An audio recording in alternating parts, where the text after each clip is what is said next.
જો તમને તમારા ઘરમાં 10 સંકેત દેખાઈ રહ્યા હોય તો સમજો કે તમારું ભાગ્ય બદલાવાનું છે. આ દેવી સંકેતો સુખ, સંપત્તિ અને સફળતા લાવે છે. પહેલું, ઘરમાં પતંગીનું આગમન અને સારા સમાચાર અને ખુશીની નિશાની લઈને આવે છે. બીજું, અચાનક સિક્કો મળવો એ નાણાકીય લાભ, નોકરીમાં પ્રમોશન અને નાણાકીય સ્થિતિમાં સુધારો લાવે છે. ત્રીજું, જો દીવો પવન વગર પોતાની મેળે જ તે જ રીતે બળવા લાગે તો સમજી લેવું કે શુભ સમય શરૂ થવા જઈ રહ્યું છે. મંદિરની ઘંટડી સાંભળો.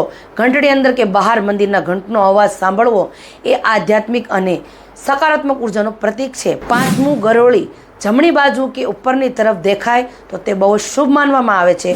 છઠ્ઠું, અચાનક સુગંધ આવી એ પણ શુભ માનવામાં આવે છે. સાતમું, ગાયનું દર્શન તમારા ઘરની નજીક ગાય જોવી ખૂબ જ શુભ માનવામાં આવે છે. તે સુખ, સમૃદ્ધિ અને વૃદ્ધિનું પ્રતીક છે.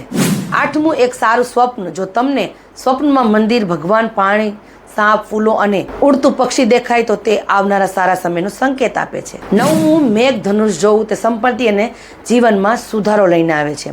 10મું, તુલસીજીનું કોઈ પણ ખાસ કાળજી લીધા વિના લીલું રહેવું એ ઘરમાં સુખ, શાંતિ અને સમૃદ્ધિની નિશાની છે. જો તમારા ઘરમાં આ 10 સંકેત તમને દેખાતા હોય તો મને કમેન્ટમાં જરૂર જણાવજો અને આ વિડીયોને વધુમાં વધુ શેર જરૂર કરી દેજો. અંતમાં જય માતાજી લખવાનું ભૂલતા નહીં.